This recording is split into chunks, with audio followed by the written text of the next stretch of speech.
যা ছিল কল্পনা আজ তা হতে চলেছে বাস্তব। বাংলাদেশ এখন বুলেট ট্রেনের যুগে প্রবেশ করতে যাচ্ছে। ঢাকা থেকে চট্টগ্রাম যে দূরত্ব আগে সময় লাগতো 6 ঘন্টা, সেই পথ এখন মাত্র 55 মিনিটে পাড়ি দেওয়ার পরিকল্পনা চূড়ান্ত পর্যায়ে। এই বুলেট ট্রেন ঘন্টায় চলবে 300 কিলোমিটার গতিতে।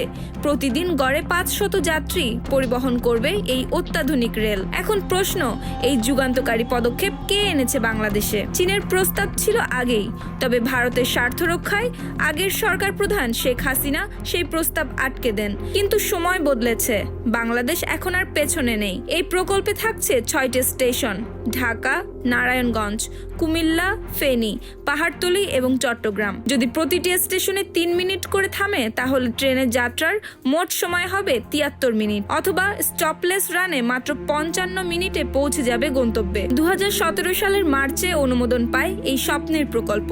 সম্ভাব্যতা যাচাইয়ের কাজ করে চায়না রেলওয়ে ডিজাইন কর্পোরেশন ও মজুমদার এন্টারপ্রাইজ। বর্তমানে চলছে বিস্তারিত নকশার কাজ। নকশা শেষ হওয়ার পর চূড়ান্ত অনুমোদন দেবে চায়না রেলওয়ে। এরপর যাবে একনেকের টেবিলে। অনুমোদন পেলেই শুরু হবে নির্মাণ।